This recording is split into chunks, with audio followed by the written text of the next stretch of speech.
사랑하는 여러분 안녕하십니까? 오늘 또 하나님이 주시는 귀한 은혜와 평안이 저와 여러분 모두에게 함께 하시기를 주의 이름으로 축원합니다.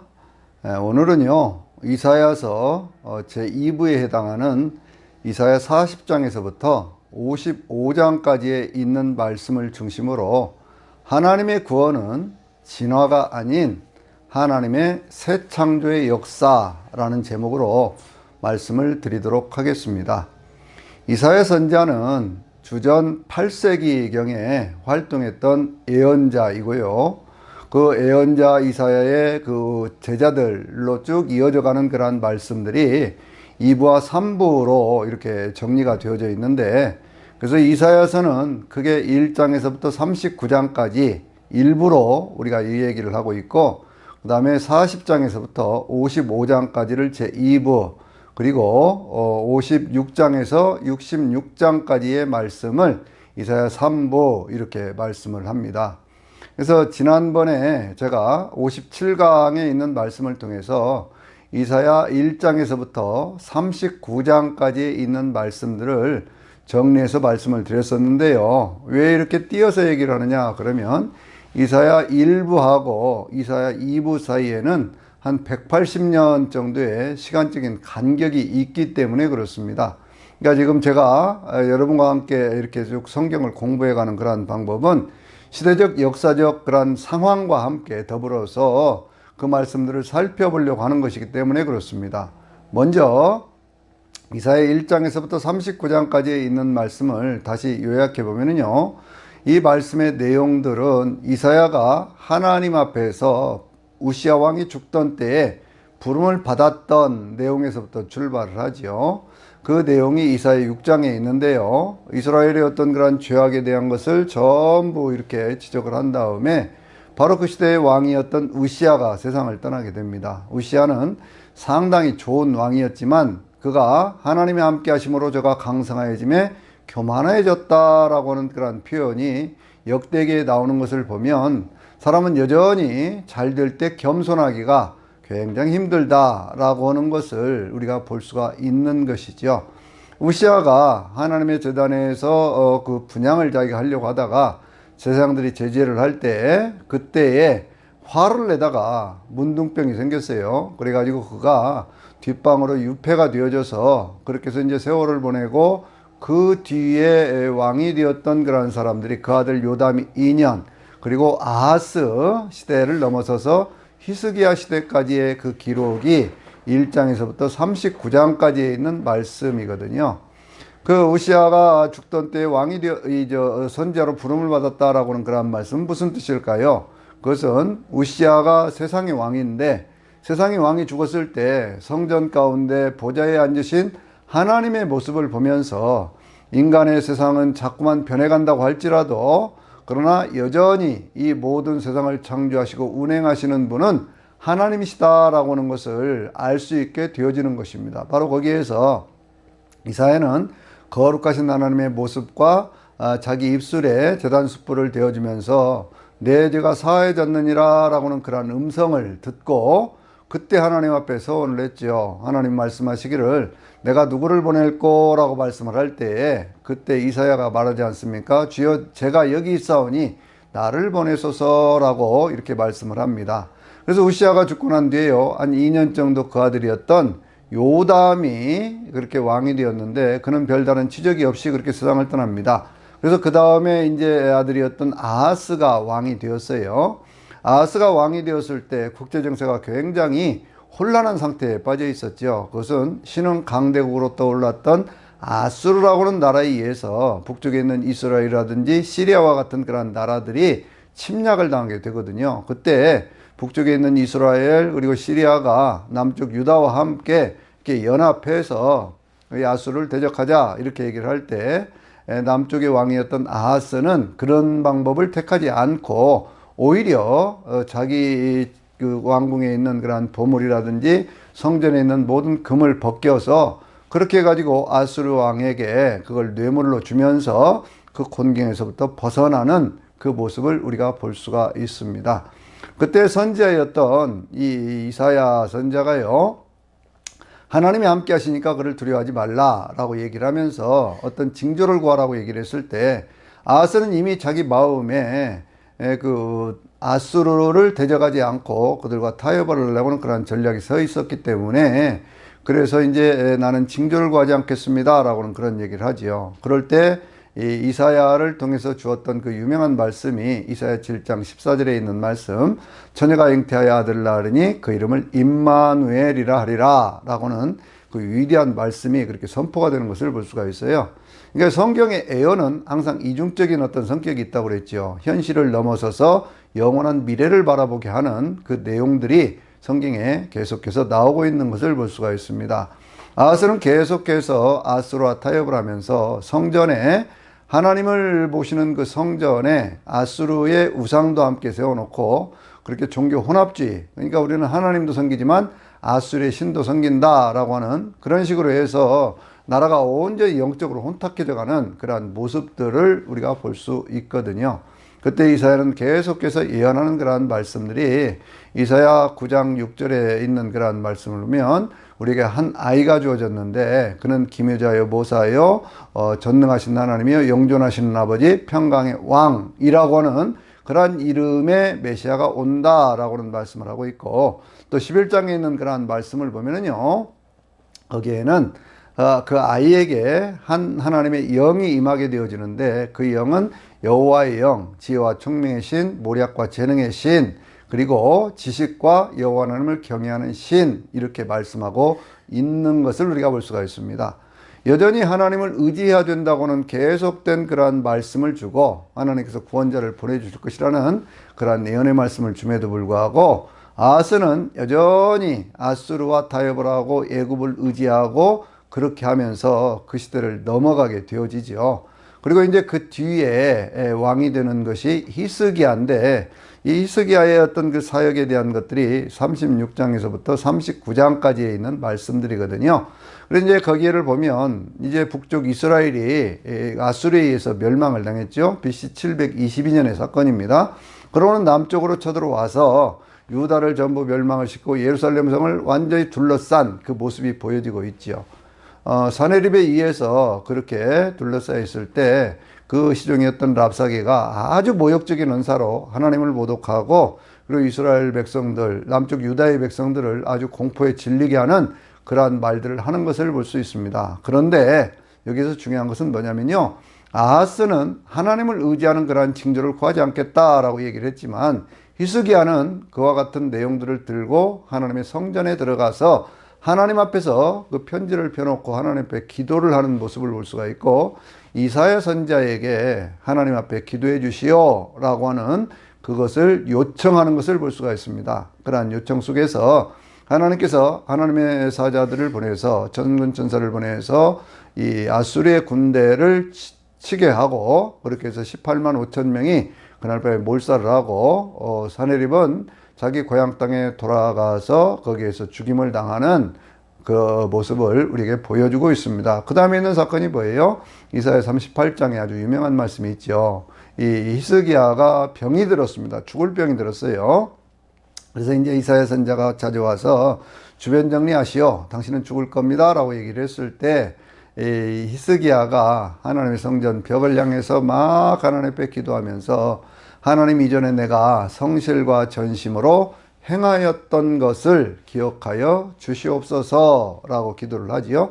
그때 하나님께서 주셨던 그러한 말씀이 내가 내 눈물을 받고 내 기도를 들었다라고 말씀하시는 아주 그 유명한 38장 5절에 있는 말씀이 있지요.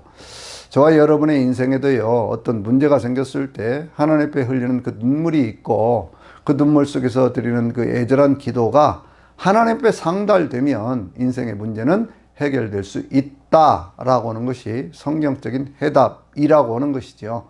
그 모습을 우리에게 보여주고 있습니다. 그런데 히스기야는 병에서 고침을 받은 다음에 아주 나라가 강성해지기 시작했어요. 아수르는 조금씩 쇠퇴해져 가기 시작하고 신흥 강대국 바벨론이 이렇게 득세를 하게 되어지는데 이 바벨론이 득세하는 그러한 과정 속에서 한 사자가 왔지요. 병이 나았다고 하는 것을 보면서 왔는데 그때 자기 왕궁에 있는 보물들 또 성전의 화려함 그런 것들을 막 보여주면서 자랑을 합니다. 그래서 이제 바벨론 사람들이 해서 나중에 나라가 멸망하게 될 것이다 라고는 그런 예언의 말씀으로 마감을 하는 것이 이 이사야서 1장에서부터 39장까지 있는 내용이지요. 자, 이제 2부에 관한 그런 말씀을 드리려고 그러는데, 그때로부터 한 180년이 지나갑니다. 왜냐고 하면 그때가 이제 722년 그리고 586년에 나라가 망하고, 그리고 난 다음에 537년에 그들이 돌아와서요. 그렇게 해가지고는 이제 다시 거기에 이제 성전을 짓고 하는 그러한 내용들이 520년에서 16년까지 뭐 이런 때거든요. 그러니까 그런 시간들이 다 지나가고 난 다음에 하나님께서 이스라엘 백성들이 포로에서부터 돌아올 것이다 라고는 그런 예언의 말씀을 주시는 것, 그리고 고레스라고는 한 인물을 통해서 그 일을 하시겠다고 하는 내용들이 바로 이 40장에서부터 55장까지 있는 그러한 말씀들인데요. 이러한 말씀들 속에서 하나님은 여전히 모든 역사를 주관하시는 분은 하나님이시다라고 하는 것들을 우리에게 말씀해 주고 있어요. 우리가 성경을 공부하고 성경에 있는 내용들을 우리가 이렇게 쭉 살피면서 은혜를 받는 것은 뭐냐면, 성경을 통해서 어떤 한 역사를 보는 것만은 아닙니다. 이스라엘 민족들의 역사를 제가 쭉 이야기를 하고 있지만, 그러나 그보다 더 중요한 것은 그 역사 속에서 그렇게 그 배후에서부터 계속 말씀하시고 그리고 또 역사하시고 그 역사를 이끌어 가시는 분은 여전히 하나님이시다라고 하는 것들을 우리가 볼 수 있어야 된다는 거예요.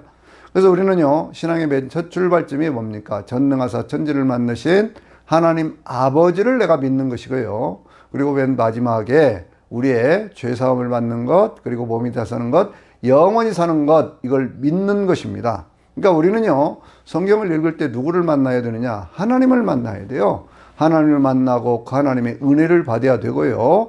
그 하나님의 은혜를 받는 가운데 예수 그리스도를 통해서 이루어진 구원의 사실들을 나에게 주어지는 하나님의 구원의 사건으로 받아들이고, 그 구원의 어떤 은혜 속에서 죄사함 받고 하나님의 자녀가 되어서 세상 살다가 이 세상을 떠나는 날 우리 아버지 하나님께서 예수 그리스도를 통해서 약속하신 영원한 천국으로 인도함을 받는다라고 하는 것을 분명하게 마음으로 믿고 입으로 시인할 수 있는 그와 같은 신앙인이 되어져야 됩니다.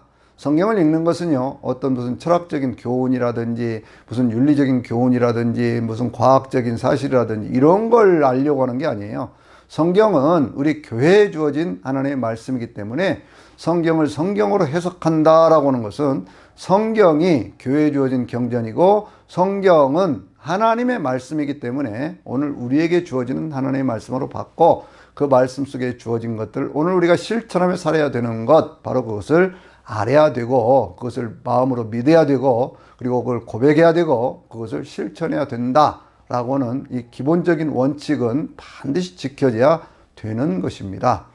이사야 40장을 시작을 하면서 하나님은 이런 말씀을 하십니다. 이스라엘 백성들을 위로하라는 거예요. 내 백성을 위로하라는 겁니다. 예루살렘을 향해서 외치되 내 모든 죄악이 사함을 받았고 내 모든 노역의 때가 끝났다라고 말씀을 하셔요. 그런데 이스라엘 백성들이 그동안에 살아왔던 세월들, 그러니까 39장에서 40장까지 세월들이 한 180년 지났다고 그랬잖아요. 그 세월들 속에서 이스라엘 백성들은 나라가 망했지요. 포로로 70년 끌려갔다 왔지요. 다시 돌아왔는데도 여전히 이 성읍이 황폐해진 그런 상황 속에 있거든요. 그들이 가질 수 있는 당연한 의문은 우리가 믿는 하나님은 도대체 누구냐는 거지요. 우리가 하나님을 믿는데 우리 민족의 역사가 왜 이렇게 고난과 시련과 아픔 속에 계속 이렇게 버림을 받을 수밖에 없느냐라고는 그런 의문을 갖게 되어지는 것이죠. 여러분, 오늘날 이스라엘이라는 나라도 여전히 그 나라가 하나님을 믿는 백성들로 가득 차 있는 것 아닙니다. 혈통적으로는 이스라엘 사람들이지만 그러나 그들은 하나님을 믿지 않는 그러한 백성들이요, 거의 한 90% 이상 되는 그러한 나라가 되어버렸어요. 왜? 그들이 2차 세계대전 때 홀로코스트라는 것을 겪었거든요.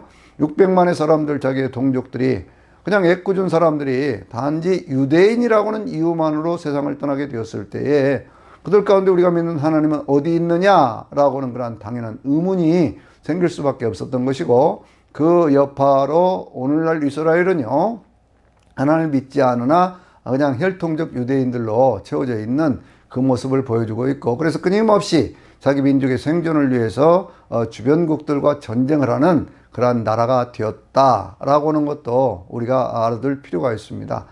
그래서요, 이 하나님께서 그렇게 말씀을 하셔요. 이사야 40장에 있는 말씀 보면 야곱아 이스라엘아 너는 어찌하여 내 사정, 네 억울한 그 모든 것들이 하나님 앞에 감춰져 있다고 생각을 하느냐 이렇게 말씀을 하시는 거예요. 그러나 하나님은 이 세상 모든 만물을 창조하신 하나님이고 역사를 주관하시는 하나님이시기 때문에 네 모든 사정들을 하나님이 아시고 적절한 때에 역사를 하신다는 거죠. 그래서 거기에 아주 유명한 말씀이 있잖아요. 그게 뭐냐면 하나님께서 이 소년이라도 넘어지고 또 장년이라도 자빠지고 이렇게 되지만 오직 여호와를 앙망하는 자에게는 샘을 주시리니 저가 독수리가 날개짓하며 창공을 차고 올라간 것 같을 것이다 라고는 그런 말씀을 합니다. 하나님은요 무능한 자에게는 능력을 주시고 또 피곤한 자에게는 힘을 주시는 그런 하나님이셔요. 샘을 주시는 하나님이셔요. 그래서 피곤이 떠나가고 걸어가더라도 피곤하지 아니하고 달려가도 곤비치 않는 그런 샘을 주시는 하나님이시다 이렇게 소망을 주는 말씀으로 이 40장을 시작하고 있습니다. 41장에는요 우리가 잘 아는 그런 말씀이 있죠. 우선 41장 10절에 있는 말씀 보면 두려워 말라 나는 너의 하나님이라 놀라지 말라 내가 너와 함께 함이니라 내가 너를 굳세게 하리라 참으로 내가 너를 도와주리라 참으로 나의 의로운 오른손으로 너를 붙들리라 이렇게 말씀을 하시거든요. 근데 이 말씀 속에서 우리가 계속 주의 깊게 봐야 될 것들이 있습니다. 그건 뭐냐면 하나님께서 우리 인생에 두려워하지 말라라는 그러한 말씀과 늘 함께 나오는 말씀이 있어요. 그것은 내가 너를 도와주리라 라는 그러한 말씀이거든요. 하나님들 우리를 도와주기 때문에 그와 같은 은혜를 주신다는 거예요. 그것을 계속 이제 확장시켜서 43장에 있는 말씀 보면 너는 내가 너를 지명하여 불렀나니 너는 내 것이라 라고 말씀을 하시면서 내가 불 가운데 다닐지라도 타지 않을 것이고 물속에 다닌다고 할지라도 너를 빠지지 않도록 하나님이 너를 보호해 주겠다라고 말씀을 하시면서 하나님께서요 계속해서 이스라엘 백성들에 대한 그런 은혜를 주시겠다고는 이야기를 계속하고 계시는 거예요. 42장에 있는 말씀에는요 또 이스라엘 백성들에게 하나님의 영을 부어주어서 그래서 그들로 하여금 상한 갈 때도 꺾지 않고 꺼져가는 심지도 끄지 아니하시는 그런 하나님이라고 하는 것을 우리에게 말씀하고 있습니다. 44장 1절에서부터 4절까지 있는 말씀은 제가 참 좋아하는 그러한 말씀들인데요. 이 말씀 속에서는 하나님이 뭐라고 말씀하시냐면 나의 종 야곱 나의 택한 이스라엘아 너를 모태에서부터 지었고 너를 조성했던 너를 도와줄 여호와가 말하노라 이렇게 말씀합니다. 너를 도와줄 여호와라. 그러니까 우리의 인생이라고 하는 하나님이 만드셨는데 그 만들 때부터 하나님은 우리를 도와주시기로 작정을 하셨다 그런 말씀이거든요. 하나님께서 그렇게 우리를 도와주기로 작정하신 그 하나님은요 뭐라고 말씀하시냐면 나의 종 야곱 나의 택한 여수르나 이렇게 말씀을 하시면서 하나님께서 내가 너와 함께 있으니 너는 두려워하지 말라라고 말씀을 하셔요. 그러면서 하나님은 어떻게 하시느냐 그랬더니 나의 영을 내 자손에게 나의 복을 내 후손에게 부어주리라 라고 말씀을 하시고 그러면서 더 나아가서 하시는 말씀이 그들이 마치 이렇게 번성하고 솟아나기를 시냇가에 있는 버들같이 버드나무같이 그렇게 무성하게 번성하게 되리라 라고 말씀하고 있습니다. 이스라엘 백성들의 현실에서는요 도저히 꿈꿀 수 없는 새로운 세상에 대한 그 이야기를 지금 하나님은 하고 계신 거예요. 어찌 이스라엘 백성들의 그런 일이 있겠습니까? 하나님은 이사야 43장 21절에서도요. 이 백성은 내가 나를 위하여 지었나니 나를 찬송하게 하려 함이라 라고 말씀을 하셨어요. 그럼 이런 역사들이 도대체 어떻게 이루어지냐는 거예요. 하나님께서 말씀을 하시기를요. 이사야 44장 맨 마지막 절에 있는 말씀을 보면 그 말씀 속에서 나의 종 고레스라고 말씀하고 있고 45장에 보면 뭐라고 말씀하냐면 나의 기름 부음 받은 고레스라고 말씀하고 있습니다. 참 놀랄 얘기 아닙니까? 180년 후에 나타날 어떤 그런 고레스에 대한 그런 말씀들이 바로 여기에 이렇게 등장을 하고 있어요. 이게 고레스라고 하는 어떤 그런 한 인물을 통해서 이스라엘 백성들이 회복될 것이라고는 그런 말씀들을 하나님이 하고 계시는 거거든요. 하나님은요, 그 창조에 대한 말씀을 계속 반복해서 하십니다. 그러니까 이제 우리의 어떤 구원의 역사라고 우리가 얘기를 할 때 인간 구원의 역사, 이것은 어떤 식으로 이루어져 가는 거냐? 인간들이 스스로를 발전시키고 스스로 변화해서 그렇게 진화적인 어떤 그러한 관점에서 이루어지는 것이 아니고요. 하나님께서 전혀 새로운 사람들이 기억하지도 못하고 생각지도 못한 그러한 방법으로 하나님은 이 역사를 운행하고 계신다라고 하는 거예요. 창조와 구원이라고 하는 것은 이것은 신앙생활에 있어서 양대 축인데요.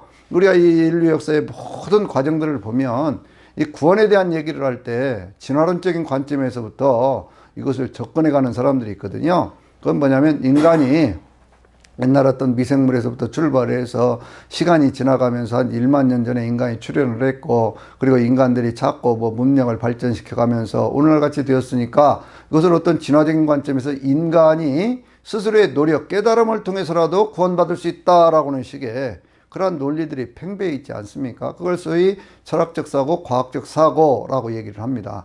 그러나 성경은 그렇게 말씀하지 않습니다. 인간은 하나님의 창조물이고 인간의 구원의 역사, 그러니까 세속사 속에서 인간이 구원받는 그러한 역사는요, 인간들이 전혀 생각지도 못한 그러한 방법을 통해서 하나님의 방법으로 새로운 창조의 역사로 그와 같은 것들을 이루어 간다라고 하는 것이 하나님의 방법이라는 거예요. 여러분, 이게 놀라운 겁니다. 누가 고레스를 생각을 하겠습니까? 바벨론에 의해서 나라가 망하는 어떤 그러한 상황 속에서 또 그 포로로 끌려가고 그렇게 사는 그러한 세월들 속에서 어찌 고레스라는 인물을 생각할 수 있겠느냐고 말이에요. 그런데 하나님께서는 고레스를 등장을 시키면서 고레스 앞에서 모든 그 나라들이 꺾어질 것이고 그에게 하나님 말씀하시기를 흑암 중에 있는 그러한 보화라든지 감춰진 재물과 같은 것을 주어서 그가 그 모든 것들을 할 수 있도록 만들어주겠다라고 말씀하는 거예요. 여러분, 이게 하나님이 보시는 역사적 관점이라는 거예요. 우리는 어떤 시간이라는 것을 과거, 현재, 미래로 생각을 하지만 하나님의 관점에서 보면요, 위에서 내려보다 보는 그러한 역사는 과거와 현재와 미래는 하나님의 시야에서는 모든 것들이 함께 동시적으로 보여지는 것이기 때문에 우리 인간이 생각하지도 못하고 예측하지도 못하는 그러한 사건들이 성경에는요, 그렇게 기록이 되어져 있습니다. 그래서 우리는 하나님을 믿는 것이고 예수 그리스도 안에서 온전하게 이루어질 인간의 모든 죽음이라든지 고통이 없는 영원한 하나님의 나라를 사모할 수 있는 것도 하나님의 전능성, 하나님의 새로운 창조의 역사를 믿기 때문에 그렇게 되어지는 거예요. 성경에 특별히 이사야 45장 5절에 있는 말씀 보면요, 하나님이 이렇게 말씀하십니다. 나는 빛도 만들고 흑암도 만들었다. 나는 평안도 만들었고 나는 환란도 만들었다. 이렇게 말씀을 합니다. 그러니까 우리가요, 생각을 해보면 하나님은 어떤 평안한 것만 가지고 역사하시는 것 같고 어떤 때는 좋은 것들로만 빛으로만 역사하는 것 같지만 이 세상 모든 만물들을 창조하시고 운행하시고 섭리하시는 분은 하나님이시라는 거예요. 이 말씀을 45장의 7절에 있는 그러한 말씀 가운데는요, 뭐라고 하나님 말씀을 하시냐면 이렇게도 말씀을 하십니다. 하나님께서는요, 숨어 계시는 하나님, 이런 표현을 하고 있어요. 저는 이 말씀 속에서 큰 감동을 받았는데 그건 뭐냐면 이 세상 모든 것들을 우리가 다 알 수 있습니까? 모르는 거예요. 하나님의 역사를 어떻게 알겠습니까? 그런데 그 하나님이 스스로를 말씀하시기를 이 세상 모든 만물들, 이 모든 만상들, 모든 것들을 다 하나님이 만드셨는데 그 가운데 생명을 주어서 살게 하고 모든 것들이 이루어지게 하고 하늘도 만들고 땅을 만들고 그 위에 사람이 살게 만드신 분이 하나님이신데, 그런데 그 하나님은 숨어 계시는 하나님이시라는 거예요. 하나님이 스스로 말씀하신 거거든요. 이건 뭐냐? 우리 인간이 스스로로 찾아서 하나님을 알 수도 있지만 그러나 그 하나님은 당신 자신을 계시해 주심으로 해서 우리에게 보여주시는 하나님이라고 하는 것이고, 그래서 우리는 하나님의 뜻을 성경을 통해서 발견을 하면서 그 하나님의 뜻대로 살려고 하는 그러한 노력들이 중요한 것이다, 그 말씀이죠. 이 하나님은요, 그 계속해서 하시는 그런 말씀들이 이제 46장이라든지 47장, 48장 쭉 보면 하나님께서 이스라엘 백성들의 회복에 대한 말씀을 하시기 전에 먼저는 그 바벨론의 멸망에 대한 말씀을 하고 계셔요. 바벨론이 멸망을 당할 것이다. 바벨론의 모든 우상들이 다 망하게 될 것이다. 라고는 그러한 말씀들을 쭉 주시면서 이스라엘의 회복에 대한 말씀을 하는데 그 중간에 이스라엘 민족들이 어떤 고통을 당하고 고난을 당한 그 이유가 무엇이냐? 라고 할 때 그것은 이스라엘 백성들의 죄악 때문이었다라고 하는 분명한 그런 이유를 말씀을 하고 계셔요. 여러분 그렇지요. 인생을 살아가면서 우리가 온전히 하나님의 뜻대로 살지 못한 것 때문에 때때로 고난이 있다. 이렇게 생각을 해야 됩니다. 물론 우리가 이유를 알 수 없는 사단이 우리를 시기해서 우리 가운데 가져오는 그러한 고난도 있어요.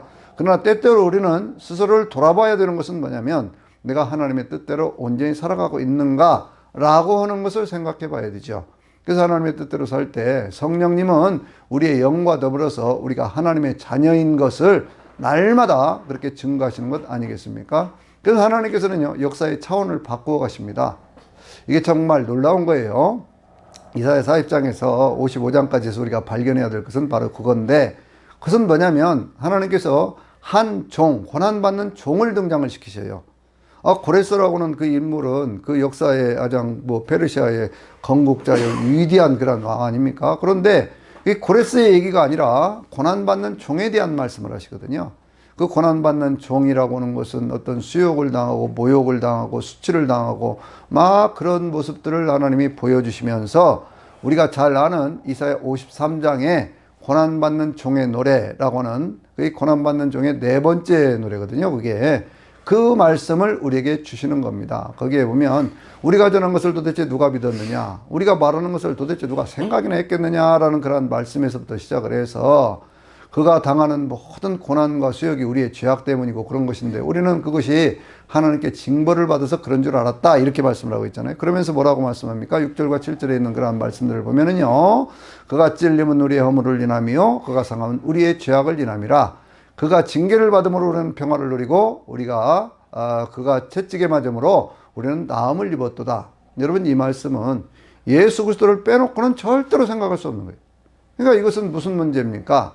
한 민족이라고는 이스라엘 민족을 택해서 그들과의 어떤 그런 언약 관계를 통해서 하나님 그들의 제사장 나라를 삼아서 온 민족을 구원할 어떤 그런 계획을 세우셨지만 이스라엘 민족들은 그 역사 속에서 보여주는 것처럼 한 민족이 되어서 나라도 세우고 다 했지만 그러나 그들은 여전히 하나님을 떠난 그러한 모습 속에서 징벌을 받았고 그리고 다시 포로에서 돌아왔지만 그럼에도 불구하고 그들은 여전히 하나님을 떠나는 그 모습을 보여주고 있었다 그 얘기예요. 그러니까 하나님 계획을 새로 세우신 것이 뭐냐 그러면 우리가 예레미야 31장 31절에서 본 것처럼 신의 산 언약이 아닌 새 언약을 세워서 그래서 구원하시겠다고 하는 것이고 그 구원의 역사가 이 누가복음 22장 20절에 있는 말씀에 예수님께서 성만찬을 하시면서 새 언약의 피를 통해서 구원의 새 역사를 이루어 가시겠다라고 하는 것이잖아요. 그러니까 하나님 자신이 하나님의 아들, 하나님의 뜻을 온전히 이룰 수 있는 아들을 보내시겠다고 하는 건데 그 아들은 고난받는 종으로 온다. 여러분 이것은요 구약시대의 메시아 사상에서는 절대로 생각할 수 없는 얘기입니다. 어떻게 그것이 가능하겠습니까? 그런데 그 말씀을 주시면서 우리는 다 양같아서 그릇 행하여 각기 제 길로 갔거늘 하나님께서는 우리 무리의 모든 죄악을 그에게 담당시키셨도다 라고 말씀을 하고 있거든요. 그러면서 거기 10절에 있는 말씀 보면은요 그가 자기 영혼을 그 많은 사람들의 죄를 위하여 그렇게 들이셨을 때 그렇게 죽음에 이르게 했을 때 그러므로 해서 자기의 씨를 보게 되리라 라는 그런 말씀을 하셔요. 여러분 여기에 아주 큰 비밀이 있습니다. 예수님께 죽으심으로 해서요 그 다음에 새로운 씨앗이 뿌려지고 그 씨앗이 뿌려짐으로 해서 30배, 60배, 100배, 1000배, 만배의 그러한 역사들이 이루어진다라고 하는 것이거든요. 그래서 거기 53장에요 거기 이제 12절에 맨 마지막 절이 12절인데요 12절에 있는 말씀 보면 주님께서 죽는 그때와 똑같은 것이죠. 그가 자기 영혼을 죽음에 이르게 하면서 자기 영혼을 많은 사람들의 죄를 사하기 위해서 그렇게 죽으셨다라고 하는 그 말씀을 하고 있어요. 그때 많은 사람들을 위해서 기도하신 그 예수님의 모습이 우리에게 보여지지 않습니까? 그런데 그 다음에요 역사가 바뀌어지기 시작합니다. 거기서부터 역사가 바뀌기 시작해요. 예수 그리스도를 통해서 새로운 씨가 뿌려졌죠. 그리고 많은 사람들의 죄 때문에 주님께서 그렇게 기도를 하셨죠. 그런데 이제 54장에 가서 보면은요 거기는 어떤 말씀이 있느냐 그러면 54장 17절이 맨 마지막 절인데요 그 말씀을 보면 거기는 어떻게 되어 있냐면 여호와의 종이 아닌 여호와의 종들이라는 말씀을 하고 있어요. 54장은 마치 이 천국을 얘기하는 것처럼 아름다운 그러한 모습들도 보여지고요. 에덴 동산의 그 아름다움, 또 천국의 아름다움, 그러한 보석들에 대한 말씀들이 거기에 꽉 차 있거든요. 그런데 거기에 누가 등장하느냐? 여호와의 종이 아닌 여호와의 종들의 기업이라고는 말씀이 있어요. 그러니까 여호와의 종이 이제는 바뀌어서 여호와의 종들이 된 겁니다. 여호와의 종들이 누굽니까? 오늘날 저나 여러분과 같은 그런 교회에 속한 하나님의 백성들이죠. 이게 이사야가 보고 있는 새로운 세상에 대한 그런 말씀이에요. 55장에 있는 말씀을 보면요, 거기에 목마른 자들도 오라, 돈 없는 자들도 오라, 그런 말씀이 있거든요. 이 말씀이 여러분 어디에 있을까요? 계시록 맨 마지막에 22장에 보면 거기 17절에 있는 말씀 보면 거기 성령과 신부가 이르실 때 오라 하시는도다. 목마른 자도 오라 할 것이요 돈 없는 자도 값없이 와서 생명수 샘물을 마시라, 이런 말씀이 있거든요. 이 말씀에 어디 있다고요? 이사야서의 55장에 있는 그 말씀이에요. 그러면서 하나님께서 이렇게 주시는 그러한 말씀이요, 뭐라고 말씀하냐면 내 생각은 너희의 생각과 다르다라는 그런 말씀을 주고 계시거든요. 여러분이 놀라운 얘기 아닙니까? 하나님의 생각이 우리의 생각과 다르다는 거예요.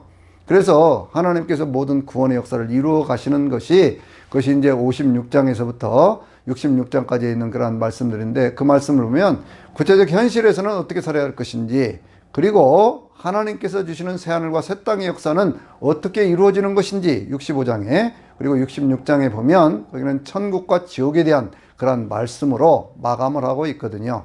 이 내용에 있는 그런 말씀들은 다음 주에 제가 말씀을 드리도록 할게요. 그런데 오늘 중요한 것은 뭐냐면, 인간의 구원의 문제는 인간이 어떤 그런 방법으로 택해서 되어지는 것이 아니다는 거예요. 한 나라가 망하고 또 새로운 나라가 세워지고 하는 그런 과정 속에서 그것이 인간의 어떤 그런 진화적인 관점에서 그렇게 되어지겠습니까? 그러니까 안 되는 거예요. 거기에는 반드시 역사를 운행하시고 섭리하시는 하나님의 새 창조의 역사가 있어야 된다라고 하는 겁니다. 그래서 저나 여러분은요, 그리스도 예수 안에 새로운 피조물이 되는 겁니다. 그 당시에 사람들도 그랬죠. 예수님 당시에도요, 우리에게 하나님을 보여주세요 라고 얘기를 할 때, 그때 주님이 뭐라고 말씀하셨습니까? 나를 본 자는 아버지를 보았거늘 어찌하여 아버지를 보여달라고 하느냐, 이렇게 말씀을 하셨잖아요. 예수 그리스도를 통해서 하나님을 만나야 되고요, 예수 그리스도를 통해서 하나님의 은혜를 누려야 되고요, 예수 그리스도를 통해서 영원한 천국에 가는 그날까지 성령님과 함께 동행해야 됩니다. 그래서 늘 우리의 마음속에는요, 소망이 있어야 돼요. 소망. 이 기독교는요, 소망의 종교예요. 왜 소망의 종교냐? 보세요. 한 가지만 제가 말씀을 드려볼게요. 그건 뭐냐면, 이 마태복음 맨 마지막 장 28장 19절 20절에 있는 말씀 보면요, 예수님이 이런 말씀을 하시거든요. 너희는 가서 모든 족속으로 제자를 삼아 아버지와 아들과 성령의 이름으로 세례를 주고 내가 너희에게 분부한 모든 것들을 가르쳐 지키게 하라. 볼지어다 내가 세상 끝날까지 항상 너희와 함께 있으리라, 이렇게 말씀을 하거든요. 저는 이 말씀을 묵상하면서요, 참 예수님은 배보도 크다, 그런 생각을 했습니다. 그게 무슨 얘기냐면, 이 말씀은 이제 예수님께서 부활하시고 승천하시기 전에 제자들에게 주신 말씀인데, 그때 그 앞에 있는 제자들이 몇 명입니까? 11명이에요. 가론 유다 배반하고 세상 떠나버리고 11명 남은 제자들을 놓고 너희는 가서 모든 민족이라고 얘기를 하고 있거든요. 여러분, 11명한테 무슨 그렇게까지 말씀을 하십니까? 그냥 너희 돌아다니면서 그냥 내 은혜로 살아라, 아니면 부활 생명으로 살아라, 뭐 주변에 있는 사람들에게 복음을 전하라, 그런 정도라면 이해가 되는데, 11명을 놓고 그 앞에 11명 앉혀놓고 모든 민족 땅끝까지 이렇게 말씀을 하신다고 하는 거예요. 이것이 뭐예요? 이게 하나님의 계획이라고 하는 것이죠. 근데 이러한 것들을 깨달았던 사도 바울이 3차 선교행을 통해서 많은 교회들을 세웠고, 그리고 이제 사도행전의 맨 마지막 장인 28장에도 맨 끝절에 있는 말씀 보면요, 사도 바울이 로마의 감옥에 갇혔지 않습니까? 그런데 거기 이제 자유로운 입장의 사람들을 만날 수 있는 가택 연금과 같은 그러한 상태였었거든요. 그때 사도 바울이 어떻게 얘기합니까? 예수 그리스도에 관한 것이라면, 주 예수 그리스도에 관한 것이라면 거리낌 없이 담대하게 거침없이 그렇게 말씀을 전했다라고 성경이 말씀하고 있거든요. 그러니까 우리 기독교인들은요, 굉장한 어떤 꿈을 꾸고 살아야 됩니다. 성경은요, 그 순서적으로 늘 그렇게 얘기를 하는데, 예를 들면은요, 그 소예언서 있잖아요. 소예언서에 대한 말씀도 제가 지난번에 다 말씀을 드렸었는데, 소유연서의 순서를 보면 참 재미있게 그렇게 되어 있어요. 맨 처음에가 뭐가 있어요? 호세아서가 있고, 그 다음에 요엘서가 있고, 그 다음에 아모스가 있거든요. 활동한 순서로 보면 아모스가 먼저이니까 아모스를 먼저 써야 될 것 같은데, 근데 성경의 순서가 그렇게 되어 있어서 제가 그 말씀을 묵상하는 가운데 깨달은 것은 뭐냐면, 이 호세아서의 핵심은 뭡니까? 하나님을 사랑하라는 거죠. 하나님 알 때 우리가 힘써 여호와를 알자, 그렇게 말씀하면서 하나님의 은혜와 긍휼이라고 하는 인애라고 하는 그러한 관계 속에서 하나님을 사랑해야 된다는 것이고요. 요엘서의 핵심은 뭐예요? 2장 28절에 있는 그런 말씀과 같이 성령에 충만한 사람들, 그러한 사람들, 늙은이들은 나이가 들면 꿈을 꾸고 젊은이들은 환상 곧 비전을 본다고 하는 것이잖아요. 그러고 난 다음에 아모스를 통해서 하시는 그러한 말씀이 5장 22절에 있는 말씀을 통해서 세상 가운데 정의가 흐르게 하라, 그리고 공의가 강물처럼, 마르지 않는 강물처럼 흐르게 하라라고 하는 것이잖아요. 그러니까 이 하나님을 먼저 사랑하는 것, 성령 충만한 것, 그리고 세상 가운데 하나님의 뜻대로 사는 것, 바로 이것을 성경도 순서대로 말씀을 하고 있어요. 우리는 먼저 이 성경을 보면서 항상 하나님을 만나야 됩니다. 그리고 하나님의 음성을 들어야 되고요. 하나님의 뜻을 깨달아야 되고요. 하나님의 뜻대로 살면, 지금 혹시 뭐 남다른 부자가 아니라고 할지라도, 남달리 많이 배우지 않았다고 할지라도, 남달리 높은 관직에 있지 않다고 할지라도, 우리의 삶이 때로는 병들고 연약하고 힘들고 어려운 상황에 있다고 할지라도 하나님은 세상 끝날까지 우리와 함께 하시면서 우리를 영원한 천국으로 인도해 주실 줄로 믿습니다. 이 말씀의 은혜가 오늘 저와 여러분에게 진화가 아닌 새 창조의 역사 속에서 하나님의 충만함이 있게 되시기를 주의 이름으로 축원합니다. 아멘.